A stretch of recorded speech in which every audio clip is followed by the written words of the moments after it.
Oi pessoal, tudo bem? Então eu vou começar a passar para vocês agora um conjunto de técnicas para analisar dados experimentais. Na realidade, elas não se resumem apenas a analisar dados experimentais, mas elas têm um grande potencial quando a gente quer interpretar um certo conjunto de dados, ou quando a gente quer descrever um conjunto de dados usando um pouco menos de informação. Esse conjunto de técnicas recebe o nome de técnicas de interpolação, é um conjunto delas, ou técnicas de ajuste de função. Nós vamos estudar os dois grupos, elas são complementares, cada uma faz uma abordagem bastante distinta, né, e se complementam uma com a outra. Algumas são mais específicas para uns problemas, outros para outros, e é o que eu quero explicar nessas próximas aulas para vocês. Antes, só um aviso que no programa da disciplina estava previsto eu falar primeiro de interpolações, depois de ajustes de função. Eu resolvi trocar a ordem porque no trabalho final vai ser necessário usar as técnicas de ajustes de função. Então eu quis gravar antes essa aula, disponibilizar antes para vocês. Mas não causa nenhum tipo de problema ou prejuízo trocar essa ordem, porque as duas coisas são independentes e vocês vão precisar estudar as duas, elas se complementam, tá bom? Então nós vamos começar hoje com a técnica de mínimos quadrados, que é uma das técnicas possíveis para fazer ajustes de função. Na verdade, a mais relevante de todas, a mais conhecida, e que serve inclusive como, digamos assim, passo inicial para outras técnicas de ajuste de função mais avançadas. Quando a gente fala tanto de ajuste de função quanto de interpolação de função, em geral a gente está falando, como eu disse, de analisar, interpretar ou descrever, tanto faz, dados experimentais, embora, como eu disse, não se resume a isso. Então vamos imaginar uma situação bastante comum, né? Que é eu tenho um conjunto de dados experimentais. Vamos colocar alguns dados experimentais aqui, imaginários. Por exemplo, digamos que eu esteja medindo a velocidade de um objeto em função do tempo. Não importa muito o que quer que seja isso, mas a gente entende essa medida, né? Velocidade, tempo. Então eu vou marcando aqui algumas medidas que eu fiz da velocidade desse objeto em função do tempo, tá? Função do tempo, obtive esses pontos aqui. E agora eu quero descrever a velocidade desse objeto em função do tempo. Existem, grosso modo, duas abordagens que eu posso fazer nesse problema. A primeira abordagem é eu dizer o seguinte: eu não sei qual é a razão, qual é a lógica da velocidade em função do tempo para esse problema aqui. Eu não tenho uma expectativa, olha, acho que a velocidade cresce com o tempo, ou diminui, ou ela inicialmente cresce, depois diminui, ou ela segue um padrão de uma curva conhecida, eu não sei. É totalmente, digamos, inesperado qual é o comportamento da velocidade com o tempo, né? Digamos que eu tivesse, por exemplo, analisando a velocidade contra o tempo de um bicho andando no pátio. É totalmente inesperado, na maioria das situações eu não tenho sequer como esperar alguma coisa. Então eu posso fazer uma abordagem que é tentar passar uma curva que passa por cima de cada um dos pontos e dá mais ou menos uma tendência geral do problema. Essas são as técnicas de interpolação que a gente vai ver depois, tá? Uma abordagem a qual vocês provavelmente já estão mais acostumados é a abordagem de quando eu tenho uma expectativa de como que aquela função deve se comportar com o tempo. No caso, a variável que eu estou fazendo aqui, né? Por exemplo, a gente conhece bem a equação, né, para um objeto que se movimenta sob aceleração constante. A equação de velocidade contra o tempo é essa daqui, né? Você conhece bem lá da física essa equação. Então, digamos que você estivesse estudando um objeto que se move com aceleração constante. Que objeto que se move com aceleração constante? Por exemplo, um objeto que eu deixo cair. Então, o objeto que eu deixo cair, ele vai acelerando com velocidade constante. Eu posso, para esse exemplo aqui, né, dizer então que, assumindo que o meu objeto se move com aceleração constante, ele deve ter uma equação linear, uma equação de reta para velocidade. E eu posso querer passar uma reta que descreva esses pontos. Se eu tento passar a reta aqui, eu não encontro nenhuma reta que passe exatamente em cima de todos os pontos. Isso acontece porque os meus pontos têm erros, têm medidas experimentais. As medidas experimentais, normalmente, né, carregam um erro consigo. Se elas não trazem um erro, é porque ele não foi estimado, não é porque ele não exista, é porque não foi estimado, só foi dado o valor da grandeza. Mas, normalmente, as grandezas experimentais carregam uma certa incerteza, né? A incerteza mais comum é na variável dependente. Então, o erro na variável velocidade, por exemplo. Mas não é raro que a gente tenha erros, por exemplo, nas duas variáveis. Um erro tanto na velocidade, uma incerteza na velocidade, quanto uma incerteza no tempo, por exemplo. Pode acontecer de eu ter uma incerteza, né? Se eu estou com um cronômetro ali, né, eu posso ter uma incerteza na medida de tempo. O mais comum é a gente, né, nos problemas mais simples, pelo menos, a gente trabalhar com incerteza só em uma das variáveis, tá? Mas em teoria, não há nada de mal em eu ter erro nas duas variáveis, tá? Então, como tem uma certa incerteza, existe uma margem de dúvida onde que eu vou colocar essa reta, tá? Para descrever esses dados. Mesmo que, na verdade, eu não tivesse esses erros aqui, eu teria essa margem de dúvida, digamos assim, para passar a reta. Porque eu desenhei, eu quis mostrar, os erros sempre vão estar aqui, né? Eu sempre vou ter erros nas minhas medidas experimentais. Mas eu não preciso necessariamente estar mostrando os erros no gráfico para perceber que existe uma certa flexibilidade em qual reta que eu vou usar para passar pelos dados. Veja que são duas abordagens, duas lógicas bastante diferentes de atacar o problema aqui em questão, né? O problema é, eu quero descrever esses dados. Numa primeira abordagem, eu uso uma interpolação, onde eu passo uma função que vai tentar achar uma curva geral. Quando eu faço isso, eu digo, eu não tenho ideia de que tipo de função descreve aqueles dados. Uma outra abordagem é, eu sei uma função que deve descrever esses dados. Há uma expectativa teórica, uma justificativa física, ou na engenharia, ou em outro problema qualquer, que me diz que eles devem seguir, por exemplo, uma lei linear aqui. Então, os dados podem ser bem descritos por uma reta, tá? Esse é o problema de ajustar uma função, que é o que a gente vai ver agora. Quando eu vou fazer esse ajuste, então, existe esse problema dessa flexibilidade. Eu posso colocar uma reta que descreve bem aqui, ou eu poderia talvez colocar uma segunda reta que também descreveria bem os meus problemas, e seria, por exemplo, essa reta aqui, azul, também descreveria bem os dados. Qual reta descreve melhor os dados? A reta azul ou a reta vermelha? E por quê? Tá? Esse é o problema que a gente tenta resolver com o ajuste de função. Uma das maneiras de responder essa pergunta, então, é usar o que nós chamamos de mínimos quadrados. Mínimos quadrados quer dizer que a gente vai tentar achar o menor valor do erro. E o erro nós vamos calcular quadraticamente. Como assim? Primeiro eu preciso definir para vocês direitinho o que é o erro. Então, pega aquela situação lá, imagina de novo duas situações aqui distintas em que eu tenho dados experimentais. Ou esses dados aqui, ou esses dados ali, tanto faz. Só dois exemplos para você entender como acontece. Então eu posso passar uma reta que passa pelos pontos aqui pelo meio, ou posso passar uma reta que passa abaixo dos pontos, como ali no outro lado. Acho que para qualquer pessoa com mínimo de juízo, esse ajuste, né, da esquerda é melhor que o ajuste da direita. Porque ali na direita, a minha reta passa longe da maioria dos pontos. Enquanto aqui, a minha reta faz uma solução de compromisso. Ela tenta passar perto da maioria dos pontos, né? Então, como é que eu posso quantificar isso? Bom, eu posso calcular a diferença entre o valor do ponto e o valor da reta, que é o comprimento dessa barrinha preta aqui. Então, a barrinha preta é uma medida do erro. Não que seja exatamente uma medida de erro, quero dizer, não é o erro experimental, talvez o erro experimental seja outro, né?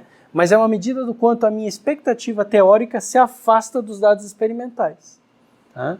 Então eu vou ajustar essa função tentando diminuir essas barrinhas pretas aqui, diminuir o erro. Diminuir o erro é achar o mínimo, né? Achar o menor valor possível para o erro, mudando os parâmetros da minha função. Se for uma função linear, eu tenho dois parâmetros, o parâmetro angular e o parâmetro linear, que mede a altura aqui, né? Mas agora, se for outra função, uma função quadrática, uma função cúbica, uma função seno, eu tenho outro conjunto de parâmetros. A brincadeira, o exercício é sempre o mesmo. Eu mexer um pouquinho no valor dos parâmetros e tentar descobrir qual é a melhor configuração. A melhor configuração vai ser a que vai minimizar o erro para mim.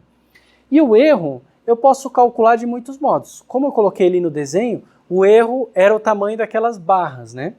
Eu posso querer definir o erro como sendo, né, o tamanho de todas as barras somadas, ou algumas vezes eu posso dizer, olha, o erro vai ser o tamanho da maior barra. Tá? Ou eu posso fazer outras abordagens ainda.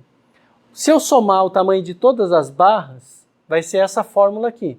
Porque é evidente que não importa se a reta passa por baixo ou por cima, né? Importa a distância que ela está do ponto. Então, em módulo, né? O valor do ponto menos o quanto a reta prevê para o ponto, quando é uma equação de reta, né? Módulo. Vou somar isso para todos os pontos, todos os i's. Se eu fizer isso, eu vou ter uma medida de erro.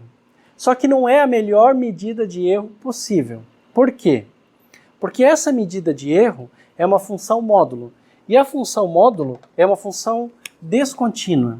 Se você faz o gráfico da função módulo, essa é a função módulo, tá? Claro, função módulo para uma variável só, né? Se você fizer o gráfico dela, você vai ter uma função que é um v. Tá? Essa é a função módulo y módulo de x, tá? Então ela é uma função v, assim. Ela tem esse bico aqui na origem. E esse bico aqui, desculpa, eu falei que é uma função que não é contínua, não é verdade, é uma função que não é suave, né? Esse bico aqui causa uma descontinuidade na derivada, não na função. A função é contínua, assim. A derivada da função é que não é contínua, então a função não é suave. E não é bom para mim que a função não seja suave, porque se eu quero procurar o mínimo, você já sabe que todas as vezes que a gente quer achar o mínimo de uma função, a gente vai calcular a derivada da função e vai igualar a derivada a zero, e dessa expressão aqui, né, que a gente vai ter, vai sair o ponto x, onde a função é mínima, né, o x do mínimo, tá? Então, se eu vou ter que derivar a função, e a função não tem derivada contínua, eu posso ter problemas numéricos, eu vou ter problemas numéricos. Uma maneira de contornar esse problema é, ao invés de trabalhar com o módulo da função, né, com o módulo da diferença, trabalhar com o quadrado da diferença. Porque aí, no caso do quadrado, muda a minha função. A função y igual a x ao quadrado, ela não tem um bico, mas ela é uma parábola. Ela é bem parecida com essa daqui, né, cara geral assim, né, mas ela é uma parábola. E a parábola é uma função suave, não tem essa descontinuidade na derivada. E aí eu posso calcular a derivada tranquilamente, né, da função quadrática. Além disso, calculando ao quadrado, eu também dou um pouco mais de importância, ou torno mais graves, os casos muito discordantes aqui da minha função, né? Esses casos aí são elevados ao quadrado, então eles acabam pesando bastante, tá? E eles são mais considerados, tá? Mais relevantes aí na conta. Essa técnica de mínimos, né, é chamada de mínimos quadrados, então, porque você define o erro e você depois vai procurar o mínimo desse erro ali, tá? Então a gente vai usar o e definido como ao quadrado e vamos procurar o mínimo dessa função. Essa função, como eu disse, é uma função que tem dois parâmetros, no caso de ser uma reta. Um parâmetro que é o termo, né, angular, aqui A1, porque está com o termo x na 1, mais o parâmetro A0, tá? Então tem dois parâmetros livres, sempre que eu quero ajustar uma reta. Se essa função tem dois parâmetros, veja que nem o xi nem o yi são parâmetros livres. Eles são valores dados no meu problema. Eu tenho esses pontos, eu recebi esse conjunto de pontos e eu quero ajustar uma reta. Eu não posso mexer nos pontos, eu só posso mexer na reta. Então eu só posso mexer na inclinação ou na altura da reta. Então eu tenho apenas dois parâmetros livres. E a função erro, E2, que é erro quadrado aqui, né? A função erro, então, é uma função de duas variáveis. Quando eu tenho uma função de duas variáveis e eu quero achar o mínimo dela, né, a gente calcula a derivada parcial em relação a cada uma das variáveis. Só que as variáveis aqui agora não é x, y e z, são os parâmetros da reta que eu estou tentando ajustar. Então eu vou calcular a derivada daquela expressão em relação a A0 em relação a A1. Não é porque essa expressão tem um somatório que eu não possa fazer cálculo de derivada, eu posso. Se você abrir esse somatório, você vai ver que ele não tem nada de muito sobrenatural, né? Às vezes os alunos, no começo, quando ainda estão se acostumando com somatórios, eles se assustam, né?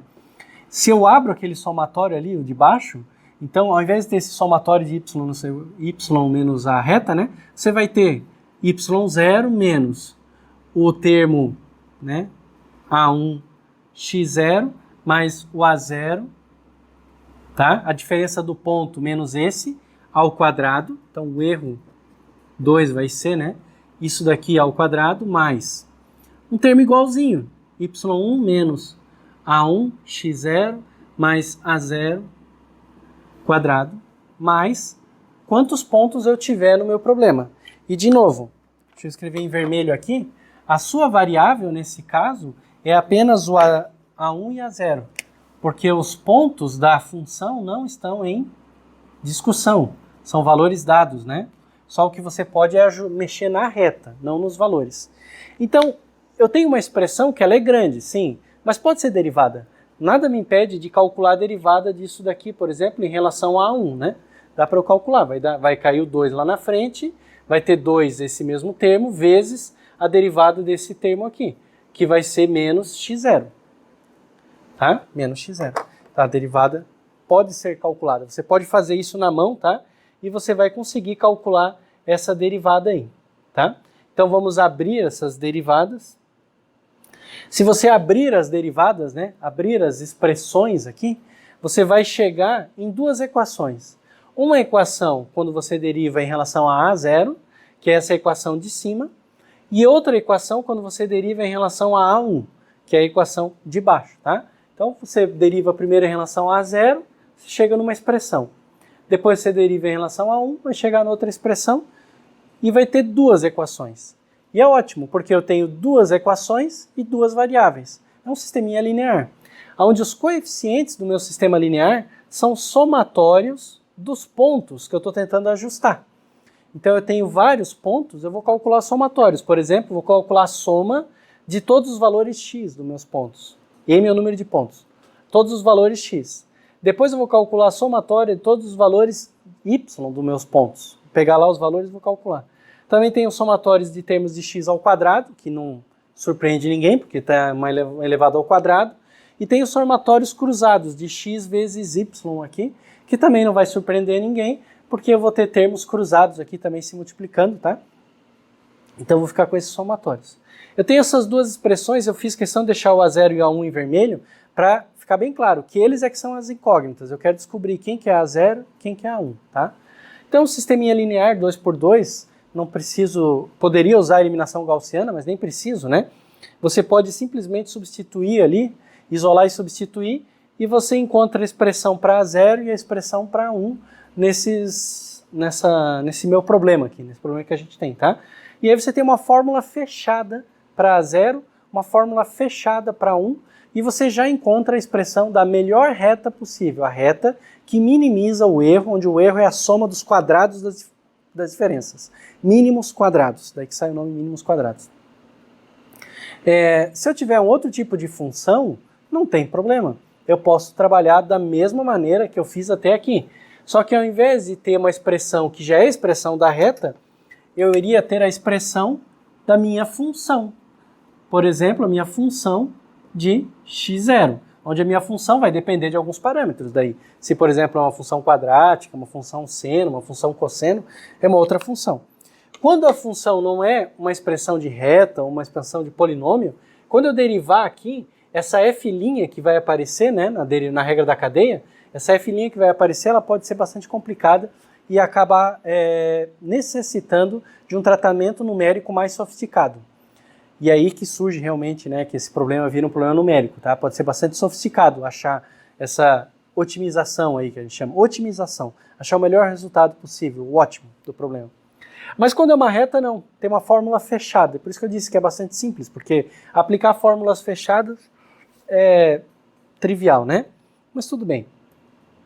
Vamos pegar um exemplo para a gente entender como aplica isso, como funciona, né? Então imagina que eu queira ajustar uma reta nesse conjunto de dados. Então, como aqui, um conjunto de dados, eu quero passar uma reta. Qual é a reta que melhor descreve? Bom, para passar uma reta, eu vou precisar aplicar essa fórmula. Só que tem uma maneira de você aplicar a fórmula sem se perder, porque essa fórmula aqui tem muitos somatórios, tá? Se você vai fazer na mão, pode dar um pouco de trabalho. E lembra que eu passei no começo da disciplina. Cálculo numérico, um pouco da arte do cálculo numérico, é saber construir boas tabelas. Se você sabe construir boas tabelas, você sabe aplicar a maioria dos algoritmos de computação científica. A tabela para os mínimos quadrados consiste em somar vários valores, todos os valores de x, somar, e eu vou usar em mais de uma ocasião, como aqui, né? Somar todos os valores de y, somar todos os valores de x, y, somar todos os valores de x ao quadrado. Por falar nisso, deixa eu chamar a atenção para uma coisa que pode ser bastante traiçoeira para quem não está muito acostumado com manipulação algébrica. Você tem duas notações muito semelhantes no denominador aqui, ó. Somatório de xi ao quadrado, somatório de xi ao quadrado. São diferentes. Quando eu digo somatório de xi ao quadrado, eu quero dizer que eu vou fazer a soma de xi, por exemplo, x0 mais x1 mais x2, mais quantos x eu tiver, eu vou somar todos eles e depois eu vou elevar ao quadrado. Depois.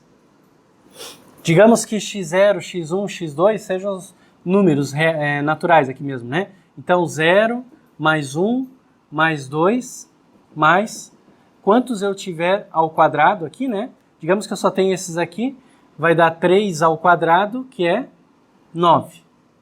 Tá? Agora, somatório de xi ao quadrado é diferente. Somatório de xi ao quadrado quer dizer somar cada um dos xis ao quadrado. Então é fazer x0 ao quadrado, x1 ao quadrado, x2 ao quadrado, quantos eu tiver. Isso não vai dar a mesma coisa que o outro. Daria, por exemplo, 0 mais 1 mais 2 ao quadrado, né? No caso aqui, quantos eu tivesse, né? Mas estou calculando só os 3 primeiros, né? Dá 1 mais 4, que é 5, tá? Isso só com um exemplo aqui, um exemplo bobo, onde eu inventei alguns números aqui, os mais fáceis para botar na conta, né? Tá? Então, presta atenção, que somatório de x ao quadrado é bem diferente de somatórios de x ao quadrado, tá? Então, no denominador, tem essas duas coisas aqui que são diferentes. Então, a gente vai fazer o seguinte, vamos pegar esses números, vamos colocar numa tabela e vamos calcular os termos. Eu vou precisar somar o x ao quadrado, então eu vou pegar cada um do x e vou elevar ao quadrado, ó. Eu vou precisar somar x vezes y, então eu vou multiplicar cada um deles e vou botar o resultado aqui. E como eu disse, eu preciso somar. Então eu vou fazer o seguinte, eu vou calcular essa soma, ó. Vou somar 1 mais 2 mais 3 mais 4, né? 55. 1.3 mais 3.5 mais 4.2. Vou somar todos eles e vou ter esses aqui, esses resultados. Esses resultados eu vou jogar na fórmula. Então eu botei aqui de novo a fórmula. Eu vou pegar os valores, né? Ó, somatório de xi ao quadrado. Somatório de xi ao quadrado vai dar 385. Então é 385 vezes 81, que é a somatória de y.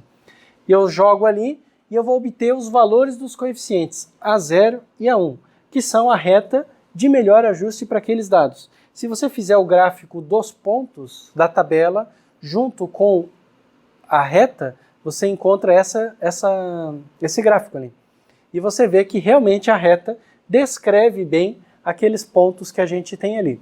Então, os mínimos quadrados, para quando você quer ajustar uma reta, é trivial. Existe fórmula ainda para os mínimos quadrados, para colocar quando os pontos têm barras de erro. Você pode estimar erros, incertezas em A0 e A1, etc. Tá? Eu não coloco aqui porque daí já vira um problema de estatística e não necessariamente um problema numérico. Eu vou limitar o problema numérico a fazer o ajuste simples aqui para que você entenda o conceito. Entendeu o conceito que é, eu tenho uma função que é uma expectativa dos meus valores e eu vou ajustar aos dados essa função. Outras vezes os alunos falam, eu vou ajustar os dados nessa função. Não, você não vai ajustar nenhum dado na função. Você ajustar dados na função, você está manipulando dados, né? Você não está manipulando os dados. Dados são fixos, são dados. Você está ajustando é a função que varia, tá? Então a gente vai fazer o ajuste da função a esses dados e aí está feito. É bastante simples. Como eu disse, é o suficiente para você entender o conceito. Professor, eu tenho dados com erros e eu gostaria de analisar esses erros nesses meus dados, né? É o que a gente tem no trabalho experimental. Eu posso? Pode. Aí é só procurar um livro de estatística, dar uma procuradinha na Wikipédia, você vai ver que não é muito diferente a fórmula para fazer isso aí, tá? Numericamente não muda nada, daí o que é interessante é a abordagem estatística. Por que é feito dessa forma? Qual é o fundamento estatístico aí, tá? Agora, vamos olhar uma situação um pouco mais interessante, que é a situação em que ao invés de ajustar uma reta, eu quero ajustar, por exemplo, uma parábola, uma função de terceiro grau ou qualquer outra função. Você sabe também lá do exemplo da física, né, que quando eu estou olhando para a posição de um corpo que cai com velocidade, um corpo que se movimenta com aceleração constante, se eu estiver olhando para a posição x, então a expectativa, né, é que ele seja descrito por uma parábola, né? A gente tem a função x igual a x0 mais v0t mais a t ao quadrado sobre 2.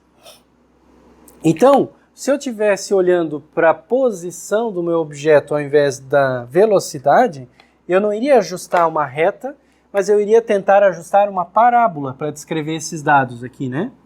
Uma parábola que vai descrever, ó, t ao quadrado, tá? Quadrático no tempo. E eu vou ter o mesmo problema que eu tinha com a reta.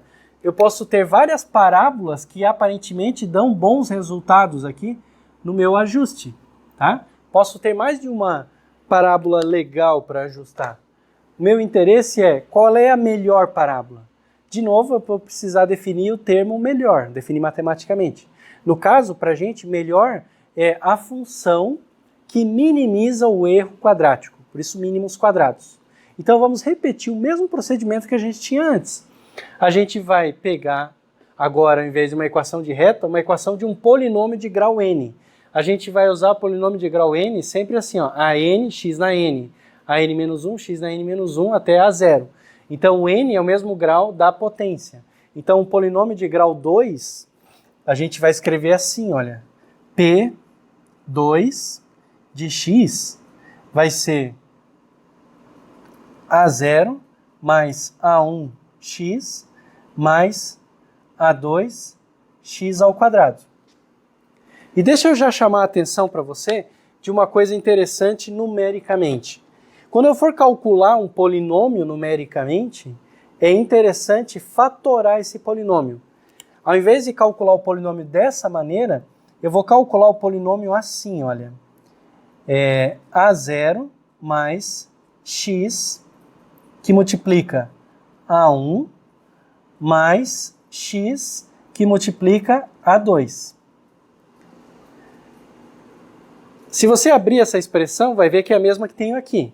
X está multiplicando A1, A1x. X está multiplicando A2, A2x, só que tem um x aqui, x ao quadrado. Só que essa expressão é melhor numericamente do que essa. Você consegue ver por quê? Se eu for calcular numericamente, olha só, eu vou ter que fazer um produto, dois produtos, três produtos. E eu vou ter que fazer uma soma, duas somas. São três produtos e duas somas.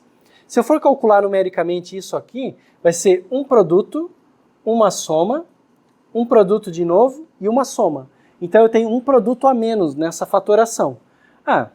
Por um produto a menos eu uso essa, quando é um termo quadrático. Se for um termo de potência mais alta, a fatoração fica cada vez mais eficiente em termos de conta, né? Por exemplo, um polinômio de terceiro grau, eu iria fatorar assim. A0 mais x, A1 mais x, A2 mais x a 3. Acho que caiu atrás da televisão para você, né? Mais A2 mais x a 3, tá? Então, eu fatoro e eu ganho eficiência na conta que eu estou fazendo, tá? Não tem... por isso, a gente, quando vai fazer no computador, a gente fatora o polinômio dessa maneira que está em azul aqui, a gente ganha eficiência, tá? Especialmente se o polinômio tem grau mais alto. Só um detalhe, né? Tá bom? Então, o que a gente vai fazer é, eu quero ajustar uma função como essa. Eu vou definir o erro da mesma maneira que eu tinha definido antes. Só que, como eu disse, ao invés de trabalhar, eu apaguei já, ao invés de trabalhar com uma equação de reta, eu boto uma função, que no caso, a minha função é um polinômio de grau n. O meu polinômio de grau n vai ter n mais 1 termos independentes. Ó. Polinômio de grau 2 tem 1, 2, 3 termos independentes. Tá? 3 termos independentes. Polinômio de grau 1, a reta, tinha 2 termos independentes. Tá? Então, eu vou precisar calcular a derivada parcial da minha função erro em relação a n mais 1 termos do meu polinômio.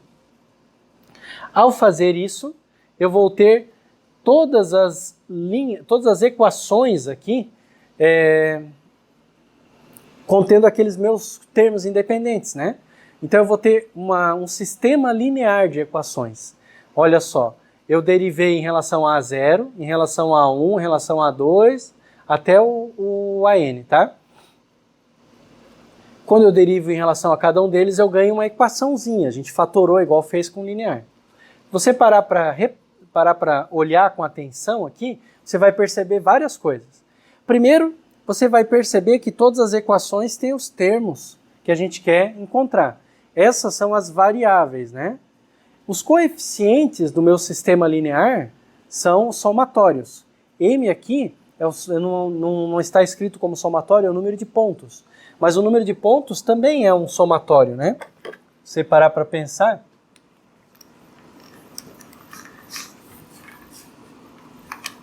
O número de pontos, que eu estou escrevendo como M aqui, é o somatório de x elevado na zero. Porque, com exceção do zero, qualquer número elevado a zero é 1, né? Então, o somatório de x na zero é somatório de 1. Se eu vou somar para cada ponto, somatório de 1, né? Isso aqui vai dar 1 mais 1 mais 1 para m pontos. Então vai dar m, é o número de pontos, tá? Então o número de pontos seria somatório de x na zero. Depois eu tenho A1 somatório de x na 1. A2 somatório de x na 2. A n somatório de x na n. A linha de baixo começa muito parecida, só que ela fez um deslocamento, digamos assim. A0 agora está multiplicado por somatório de x. A1, x ao quadrado. A outra, olha só, faz o mesmo deslocamento. A0, x ao quadrado, etc. Veja que os termos se repetem, os somatórios, né? Somatório de x, somatório de x. Somatório de x ao quadrado, x ao quadrado, x ao quadrado. Então eu vou precisar, para fazer o ajuste de polinômios, montar um sistema linear, onde os termos do sistema linear, os coeficientes do sistema linear, eles seguem uma estrutura que se repete, segue um padrão. E esse padrão depende de somatórios aqui, tá? Até o somatório de x na 2n. Então, para ajustar um polinômio de grau 2, por exemplo, eu vou precisar calcular até o somatório de x na quarta. Vou pegar cada um dos pontos, elevar a quarta, a quarta, a quarta, a quarta, a quarta, vou somando eles, vai dar um somatório. Eu vou montar uma matriz. Isso tudo tem os termos independentes ali, né? Que também seguem um padrão bem claro, como você pode ver. Somatório de y vezes x na 0, somatório de y vezes x na 1, x na 2, x na 3 até x na n, tá? Então a gente tem um sistema de equações que naturalmente eu posso colocar na forma de matrizes, né? E a gente vai ter esse sistema para resolver. Montar a matriz é bastante simples. Eu vou calcular esses somatórios e depois eu vou preenchendo as posições da matriz, tá?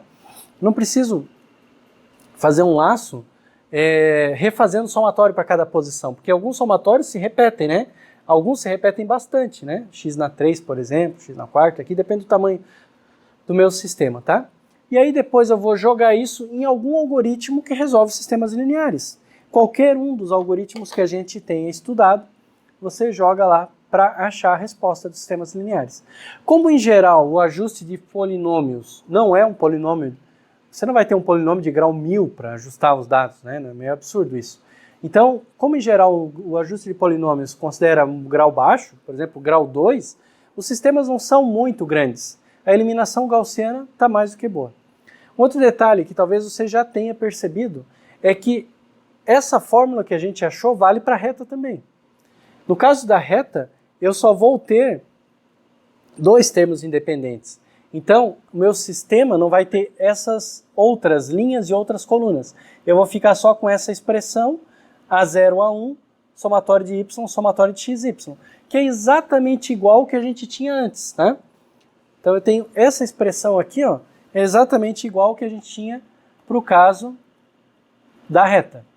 Isso daqui são as primeiras duas linhas, primeiras duas colunas da minha matriz aqui, para o caso do polinômio, tá? Então o caso da reta, é claro, é um caso particular do polinômio, porque a reta é um polinômio de grau 1, né?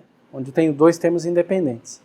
Então você joga isso daqui em qualquer algoritmo para resolver sistemas lineares e você vai ter a resposta dos coeficientes. Vamos fazer um exemplo de um polinômio quadrático.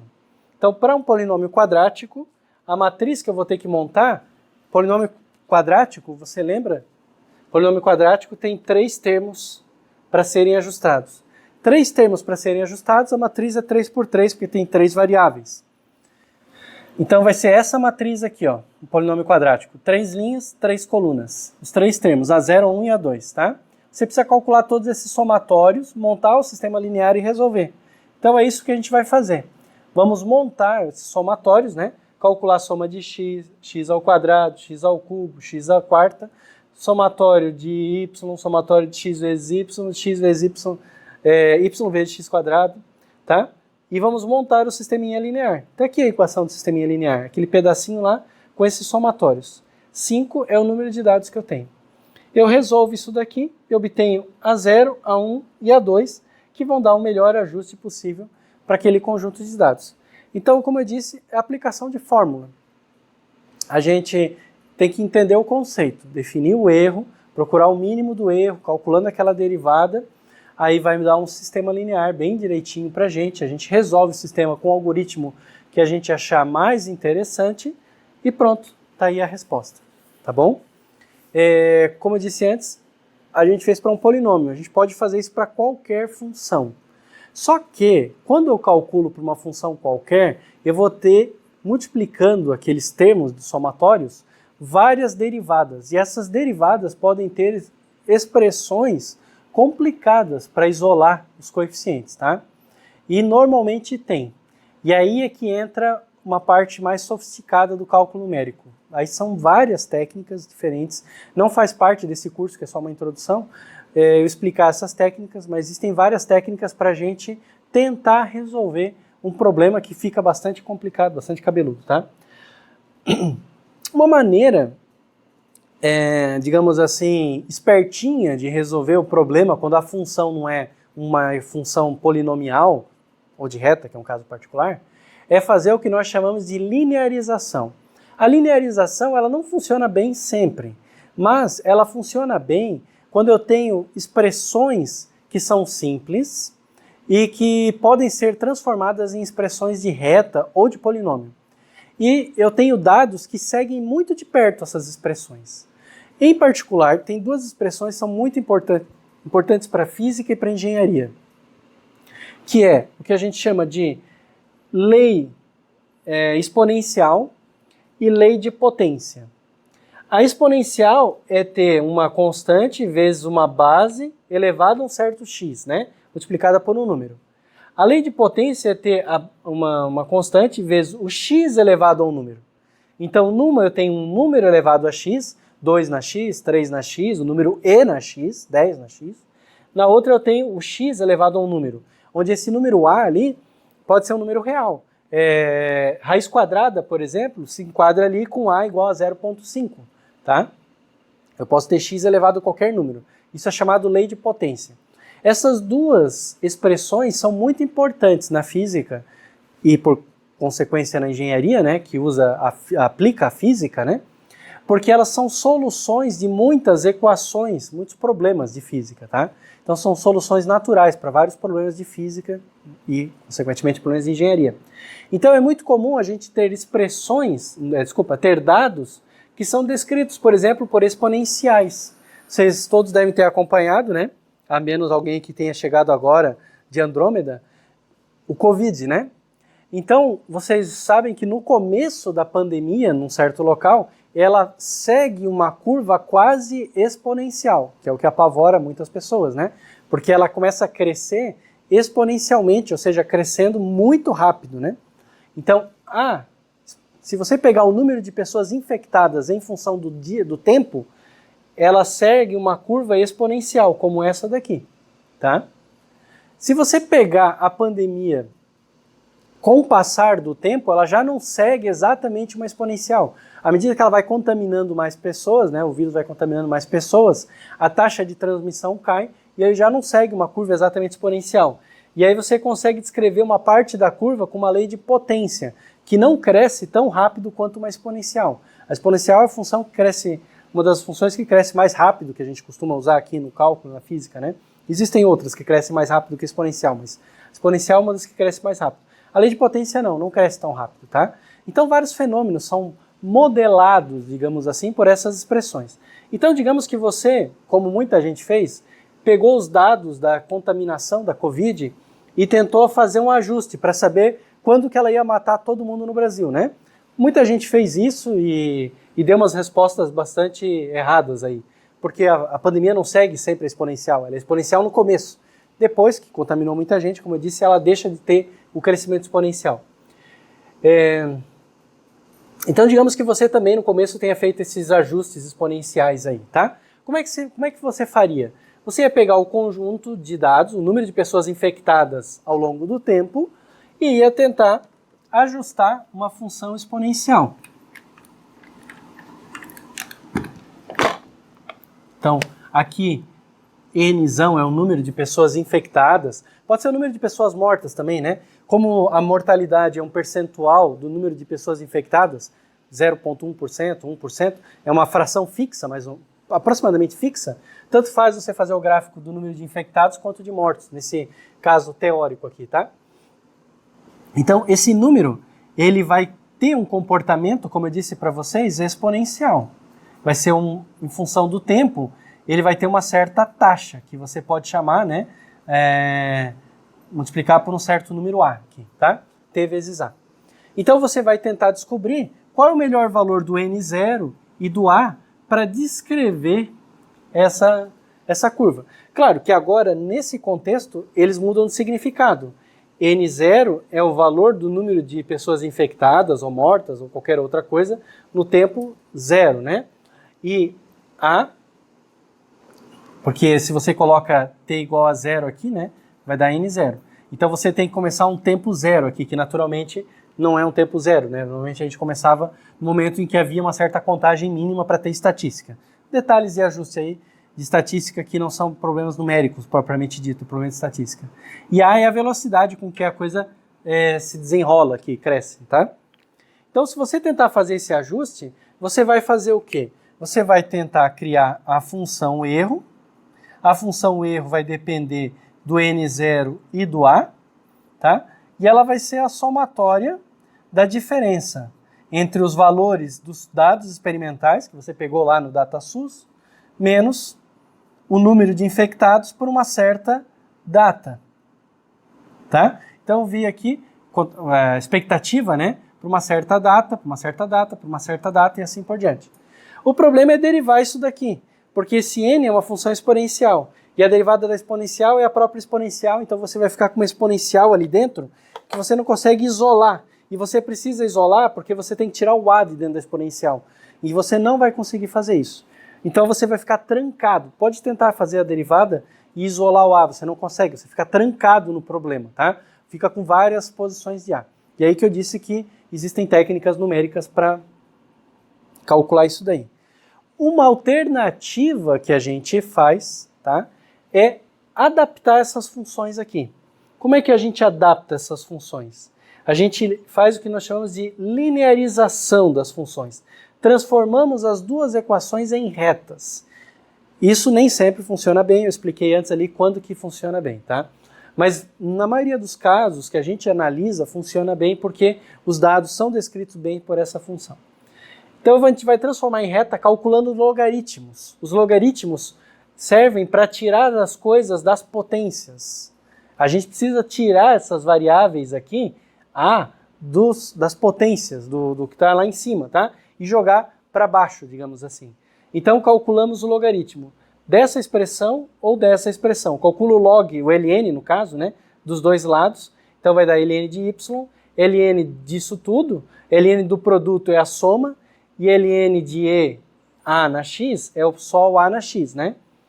ln de produto é a soma, ln de x na a vai ser o a cair fora, fica só o ln de x. Então eu fico com duas expressões um pouquinho parecidas, né? Elas mudam aqui na forma como está o x só, tá? Porque uma o x está na base, outra o x é o expoente. Né?